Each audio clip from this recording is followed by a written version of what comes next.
this trial is going to be filled with impeachment. Oh, you're not well connected? Well, you know him? Yeah. You know him? Yeah. And her? Yeah. You guys hang out? Yeah. And we go to the bar? Yeah. So you're fairly connected. You see how rattled Bryan Higgins is getting? You see how on edge he is? Great job, Alan.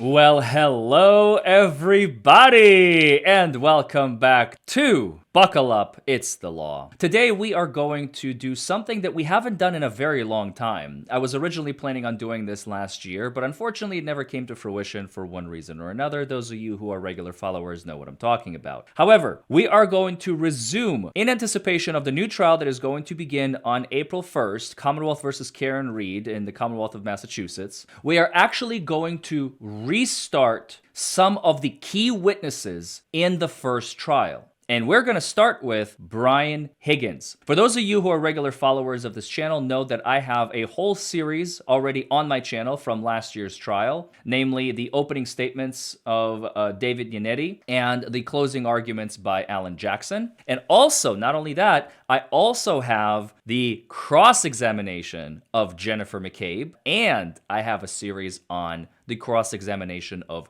Trooper Proctor. I will include the links in the description below if you want to go check those out. Oh my God, you guys, they're so juicy. And this is going to give us an opportunity to be able to, compare and contrast on what sort of things they're going to say in this trial, and are they going to contradict themselves? Because this trial is going to be filled with impeachments, you guys. Impeachments are going to be a dime a dozen, and it is absolutely going to be amazing to watch. What do I mean by impeachments? When you have a witness who has given a sworn statement under oath, and now they are giving another sworn statement under oath, and those two statements are contradictory and they don't match, what happens? You can impeach them. You can go back to the Old Testimony and say, this is not what you said 10 months ago when you testified in this case previously, have you? Or you have given testimony previously, have you? Because you don't want to tip the jury off that there has been a previous trial, which I don't know where they're going to find 14, 16, 18 people that have absolutely been living under a rock and have absolutely no clue about anything regarding this trial, who have not been reading the papers, who have not been watching the news, who have not been reading anything on the internet, who have not been following anything on X, who have not been following anything on YouTube like this channel. So I guess we'll see. I mean, it's not up to us. It's up to Auntie Bev and her crew to try and find an unbiased jury with the help of the defense, of course, and we'll see where it goes. So without further ado, I bring you the cross-examination of Bryan Higgins by none other than Alan Jackson. Let's go. All right, Mr. Jackson, whenever you're ready. Thank you, Your Honor. Who did you come here today with, Mr. Higgins? Who did I travel to the courthouse with? Who did you meet here? An attorney, my attorney. Is there a reason that you felt compelled to bring an attorney with you for your testimony as a witness in a homicide investigation? By the way, right out of the gate, Alan Jackson is throwing punches. He's throwing haymaker right out of the gate. That is a way to get the witness rattled, off their footing, and especially a witness you know is going to be lying through their teeth as they testify in anticipation of their lies. You want to just make sure that they're as uncomfortable as possible. So by leading with the question of, you came here with your lawyer, sir. Yeah, I came here with my lawyer. It seems innocuous, but the jury's like, why would a witness need to bring a lawyer? See? Right out of the gate. It's a very good defense tactic. Objection, Your Honor. Sustained. Trial, I should say. Sustained. You brought your attorney with you who's sitting right behind you, correct? That is not my attorney. Oh, I'm sorry. I thought you were his attorney. My mistake. Where is your attorney? I don't know. He might be in the courthouse. Is he in the building? I don't know where he physically is right now. Okay. Without telling me anything that you said to your attorney, did you meet with him this morning before your testimony? Yes. Did you meet with him during the break?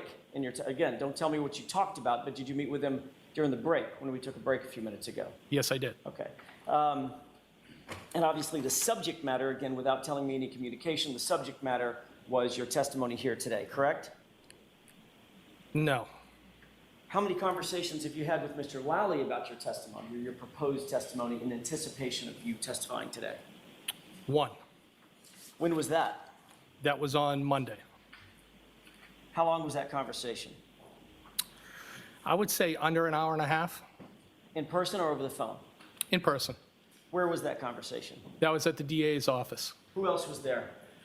My attorney, victim witness advocate, I believe her name is Kristen Collins, ADA McLaughlin, ADA Lally, and Lieutenant Bryan Tully from the Mass State Police. Anybody taking notes? I did not. I don't know if anybody was taking notes. Well, you were sitting there watching Lieutenant Tully. Did he take notes? Not that I saw, no. So you had an hour and a half long conversation with the prosecution team and a police officer witness, and you're telling me that you did not see anybody taking a single note down. Is that right? That's correct. I did hand something to Lieutenant Tully, but he didn't take any notes in reference to what I handed him. What'd you hand him? I handed him a piece of mail that I got at my residence. Oh, really? Anything having to do with this case? Well, I believe so. Was that turned over to Mr. Lally? No, I turned it over to State Police. Your Honor, may we approach for a second? Yes. Okay, wait a second. I don't understand. He is receiving something in the mail and he's turning it over to state police instead of turning it over to the prosecution if it's related to this case? Other than that piece of mail that you handed to Lieutenant Tully, was there any other exchange of documents or anything like that? Have you shown anything in anticipation of your testimony? The only thing I can be recalled showing was a photograph of the exterior of 34 Fairfield Road in Canton. What about the text messages that you just went over extensively? Were you shown those?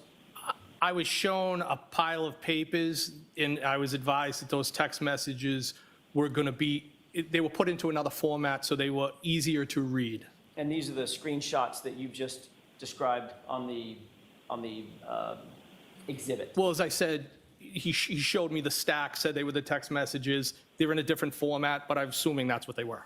What was your assignment with the ATF back in 2022?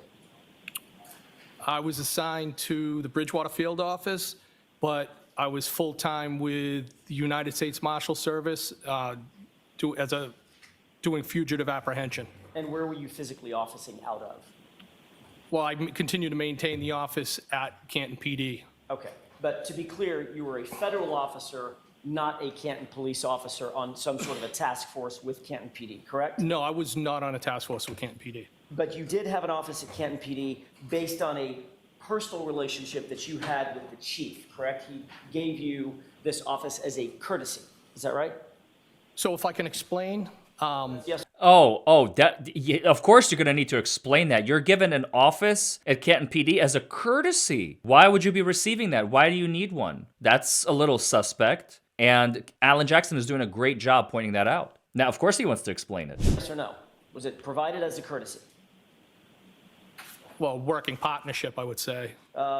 And by the way, for the record, Alan Jackson does not have to give him any opportunity to explain himself. This is Alan Jackson's cross-examination. He gets to ask the questions. It's a yes or no. If you want to clarify anything on redirect examination with the prosecutor, Mr. Lally, you are welcome to do it, sir. This is not the time to try. Sometimes judges will be like, yes, I will allow him to explain because maybe the question is a little bit more misleading or leading or whatever that could confuse the jury. But for the most part, judges are fairly lenient, except for this judge, unfortunately. You can always, it's called curing the witness. Whatever damaging information you may have elicited out of them on cross-examination, the prosecution is always welcome to cure it on direct. And asked that specific question in a prior hearing, correct? Yes. In June of 2023, right? Yes. And you explained, look, there was a personal relationship that I had with Chief Berkowitz. I did. It was born out of Tragedy. a family tragedy that he was aware of. Horrible tragedy, yes. And based on that personal friendship and that personal relationship, he offered you the convenience of officing out of Canton PD. I would say that's a good summary. And in addition to just having an office there, you also had a key card access, correct? I did, to get in and out. What was the name that you used? You said it was a proxy card? I think it's called, I think in the IT world, it's probably called a proxy card. That's what I know it to be. So you had both a physical office and full access to Canton PD, all based on the friendship and relationship and convenience, the friendship and relationship you had with Chief Berkowitz and the convenience that he wanted to give you for having that office there, correct? No, I wouldn't say full access. I had access to certain areas within the department. Well, you certainly had access to and from your office. Yes, You had ingress and egress to the Canton Police Department. yes, You could go in and out of the Sally Port. I could. You could go upstairs to Chief Berkowitz's office. Yes, You could go downstairs to the dispatch area, which is on the first floor, correct? yes, And then you could go out to the Sally Port, into the Sally Port, across that garage, those 2 bay doors, at your leisure. Well, that would exclude the evidence room, the arms room, and places like that. I didn't have access to those places. Right. But the place See, Alan Jackson is trying to paint the fact that Bryan Higgins had immense access to various parts of the department, which he didn't even belong to. That's very important to show that a witness could be tainted, biased, controlled, manipulated, manipulative, etc. places that I just mentioned you did have access to. Yes, absolutely. You'd had that office for what? Back in January of 2022. Probably had that office for more than what, 3 years? I would estimate probably sometime around 2018. 2018. Okay, Yeah. not 18 years. 2018. No, 2018, I'm sorry. Okay. My apologies. Yeah, maybe close to 4 years. Yes. Okay. I want to turn your attention, Mr. Higgins, to January 28, January 29, 2022. By the way, I should ask another foundational question. Are you currently still at ATF? Am I employed by ATF? Correct. Yes, I am, a special agent, yes. And what is your current billet or your assignment? Objection. Is that something you're free to discuss? I'm assigned to division operations at this time. Okay, what does that mean? You're taken out of the field? Was I taken out of the field? Yes. Are you no longer in the field? Objection, Your Honor. Move to strike. Sustained. It's relevant, though. You may be able to come back to this. Thank you, Your Honor. I want to turn your attention now to January. No, notice how uncomfortable he's getting because he knows. He knows if he has been taken out of the field, then he must have done something wrong. That's the implication. It doesn't matter if it's true or not. If it smells like that, then it probably happened and the jury will pick up on it. And he's got all the telltale signs of, shifting uncomfortably. He furrowed his eyebrows. He was very uncertain in his body language. Yeah, he didn't like that question at all. January 28, 29 of 2022. You recall those dates? I do, You've been living with those dates for the last couple of years. like a nightmare.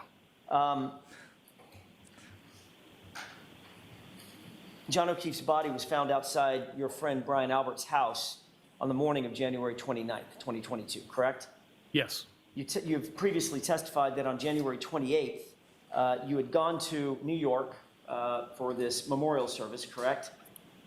funeral service, yes.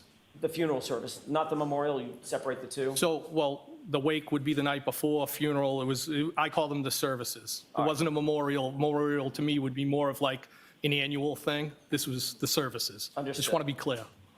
So you went with Bryan Albert, Kevin Albert, and Eddie Hernandez, is that right? I traveled down there myself, but I met up with them. To go to the services? Yes, Is it fair to say that you and Bryan Albert and Kevin Albert sort of run in the same social and professional circles? I mean, without speaking for anybody else, I think we know a lot of the same people. Go to some of the same holiday parties, for instance? Yes, Go to some of the same events, whether they're law enforcement events or otherwise? retirement parties, yes, things like that. Might meet up at a bar and have a social drink together? Yes, Might share a meal together, correct? yes, And you would agree that you particularly are pretty well connected to the Canton law enforcement community? could you qualify that, explain that? You know quite a few cops, right? Well, it's a small department, so I do know everybody in the building in some capacity. Okay, so my question is, you know quite a few cops in Canton. I do, You're pretty good friends with, as a matter of fact, maybe best friends with the chief of police, former chief of police, Kenny Berkowitz, correct? yes, You know Bryan Albert, he's a Boston police officer.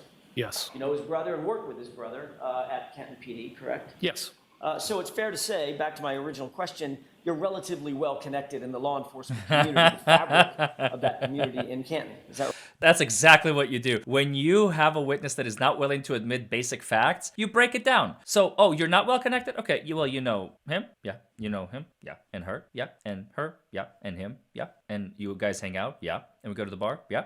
And you chit chat? Yeah. So you're fairly connected. Well, now that hesitation is diluted. Great job, Alan. well, I think that comes with working with people, yes, Is that yes or no? yes, Okay. Oh, now we got a As a matter yes. of fact, you've even given a personal toast at one of these events, these retirement events, et cetera, correct? Chief Berkowitz, yes. And during the course of that toast, you even said, if you want to hide a body, Kenny Berkowitz is your man, correct? Objection. Did That you was a say joke. that? Did you say that? I don't recall that. You don't remember telling that joke in front of a room full of folks? I don't. If you want to hide a body, Kenny Berkowitz is your man? I don't. You will agree that What a liar. some of your closest friends are some of the more powerful people in Canton in terms of politics and law enforcement, right? Objection. Ask it differently. At that same retirement dinner, there were members of the DA's office there, correct? Yes. Matter of fact, the DA, Michael Morrissey, was there. I believe he was at one point. All right. And that was the same event that you gave either a keynote speech or some sort of a speech for Chief Berkowitz's retirement. Is that right? Yes. How long have you known Bryan Albert specifically? I think I had some interaction with him when I was on the Cambridge Fire Department in my capacity in fire investigations. And then I would say pretty much through my entire career at ATF, you know, I came into contact with Bryan. Give me a number of years. Well, I've been with ATF now for 15 years. I've probably known him at least that whole time. You'd say that you have both a social and professional working relationship with him? I would say yes, he's a friend. More connections. Remember, the Alberts house is in front of which John O'Keefe's body was found. Frequently drink together? We have drank together. I wouldn't say frequently, but yes, we've drank together. Break bread together? Have meals together? Absolutely had lunch. As a matter of fact, you were asked at a prior hearing whether or not you could put a number on the number of times that you've had drinks with Bryan Albert, and you said somewhere around 50 or something like that? Or under, actually you said under 50? Under 50, I think I might have said 30. And that was in 2 years, correct? Yes. So not under 50 in the entirety of your relationship, a 15-year relationship with Bryan Albert, literally in the prior 2 years when you gave your testimony in June of 2023. In those 2 years, you met up with him and had drinks under 50 times. Was that a question? Yes, Well, could you rephrase it? sure. Is it true that you testified, answer, quote, I mean, in 2 years, I mean, maybe under 50? End quote. That was your testimony to how often you socialized with Bryan Albert, correct? So we socialized more when I started working with his unit. Okay, so my question is, well, I don't know the exact number, but yes, we socialized, absolutely. that's all I was getting at. Okay, that's fine. I mean, there's no secrets here. He's my friend. Mr. Higgins, let me ask the questions. I get it. That's fine. I get it. You see how rattled Bryan Higgins is getting? You see how on edge he is? He's trying to like explain. Listen, let me explain. He's like, no explanation, sir. This is my turn. I am the one asking questions. And I know I'm leaving you guys on a cliffhanger, but we will resume this in part 2, the continuation of the cross-examination of Bryan Higgins in the first trial in May of 2024 of Commonwealth of Massachusetts versus Karen Reed in the next episode. So I'll see you guys there. Bye, everybody.